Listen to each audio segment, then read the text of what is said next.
Bismillahirrahmanirrahim. Assalamualaikum warahmatullahi wabarakatuh. Perkenalkan, saya Rizky Putri. Saya Astur Fauzi Dari kelas Video C. Nah, teman-teman, kami akan menjelaskan tentang apa itu anatomi daun, bunga, buah, dan biji. Nah, pasti teman-teman sudah tidak asing apa itu daun, bunga, buah, dan biji.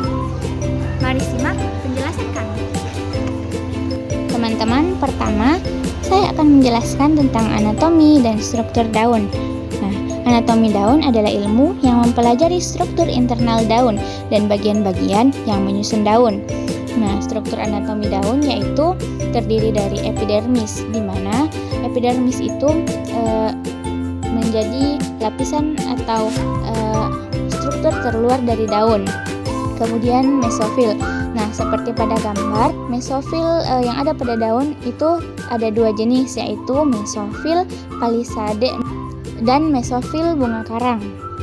Nah, setelah mesofil juga terdapat jaringan pengangkut atau berkas pembuluh, di mana jaringan pengangkut yaitu xilem dan phloem. Nah, selanjutnya yaitu anatomi dan struktur bunga. Anatomi bunga adalah ilmu yang mempelajari struktur bagian-bagian bunga sebagai organ reproduksi pada tumbuhan berbiji memiliki beberapa bagian utama, yaitu tangkai bunga, kelopak bunga, mahkota bunga atau corolla, benang sari atau stamen, dan putik atau pistil. Nah, dapat teman-teman perhatikan pada gambarnya. Nah, pada gambar bunga itu ada bagian-bagian yang ditunjuk, seperti yang paling atas itu mahkota bunga. Terus ada kelopak bunga yang terletak di bawah mahkota bunga. Terus ada dasar bunga dan ada bakal biji, ada tangkai bunga, kepala sari, benang sari, kepala putik, dan tangkai putik. Nah, di sini saya akan menjelaskan apa itu struktur anatomi buah. Di kotil buah, jumlah keping bijinya itu 2 kotiledons, terus struktur bijinya itu umumnya besar dan mudah terbelah dua. Lapisan perikapsnya itu atau daging buahnya terbagi menjadi beberapa, ada eksokarpium, mesokarpium, dan endokarpium. Bentuk dan susun jaringannya itu lebih bervariasi dan kompleks. Plasentanya itu umumnya lebih berkembang, letak bijinya bisa sentral atau parietal. Contoh buahnya itu ada mangga, apel, tomat, jambu, dan kecentana. Kemudian struktur monokotil buah. Jumlah keping bijinya itu 1 kotiledon. Struktur bijinya tidak bisa terbelah dua. Perikapsnya itu biasanya tidak terbagi jelas menjadi eksokarpium, mesokarpium, dan endokarpium. Endosperm umumnya berfungsi utama menyimpan cadangan makanan. Biji bersifat albumineus. Plasentanya itu lebih sederhana. Biji biasanya berada di tengah. Contoh buahnya itu pisang, jagung, dan padi. Kemudian seperti bisa dilihat pada gambar, di situ ada struktur buah. Struktur buahnya itu terbagi menjadi 3, ada eksokarpium, mesokarpium, dan endokarpium. Di mana eksokarpium atau eksokarp itu lapisan terluar yang berfungsi sebagai pelindung buah. Yang kedua itu ada mesokarpium atau mesokarp. Mesokarpium itu lapisan tengah yang dapat terdiri dari jaringan yang lunak atau keras tergantung pada jenis buahnya.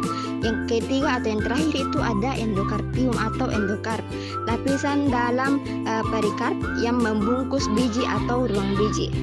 Nah, yang kedua saya akan menjelaskan struktur anatomi biji. Nah, apa sih itu biji? Biji merupakan hasil pematangan ovul setelah proses pembuahan. Di dalam biji terdapat calon individu baru dan cadangan makanan. Pada biji monokotil, kotiledon disebut skutelum dan endosperm lebih dominan. Pada biji dikotil, kotiledon lebih besar dan menyimpan makanan. Endosperm mengecil atau hilang. Kemudian terdapat struktur biji. Struktur bijinya itu seperti kulit biji atau testa, embrio atau lembaga, endosperm atau putih biji, dan mikrofil dan hilum. Nah, Seperti pada gambar anatomi biji, terdapat gambar di situ ada yang disebut pusar biji. Pusar biji atau hilum adalah bagian biji yang menempel pada tangkai biji, tempat biji terhubung dengan tumbuhan induk. Yang kedua itu ada tali pusar seperti dilihat di situ. Tali pusar atau funiculus, tangkai yang menghubungkan biji dengan tumbuhan induk. Tetapi pada biji yang sudah matang, tali pusar ini biasanya sudah tidak ada lagi dan meninggalkan berkas berupa pusar biji. Nah, yang ketiga itu ada inti biji atau embrio. Bagian biji yang mengandung calon tumbuhan baru yang terdiri dari redicula, hipokotil, dan kotiledon. Nah, yang terakhir itu ada kulit biji atau testa, lapisan pelindung luar biji yang melindungi inti biji dari kerusakan. Nah, itulah tadi bagian-bagian biji memiliki peran penting dalam proses reproduksi dan pertumbuhan tumbuhan. Kesimpulannya yaitu anatomi daun, bunga, buah, dan biji adalah ilmu yang mempelajari struktur-struktur yang menyusun daun, bunga, buah, dan biji. Daun tersusun oleh epidermis, mesofil, jaringan pengangkut atau xilem dan flum. Bunga tersusun dari tangkai bunga, kelopak, mahkota, benang sari, dan putik. Nah, buah tersusun dari lapisan perikarps yaitu eksokarp, mesokarp, endokarp, dan terakhir biji tersusun dari kulit biji, embrio, endosperm, mikrofil, dan hilum. Terima kasih. Tadi penjelasan kami seputar anatomi daun, bunga, buah, dan biji. Lebih dan kurangnya mohon dijelaskan. Wabillahi taufiq wal hidayah. Wassalamualaikum warahmatullahi wabarakatuh.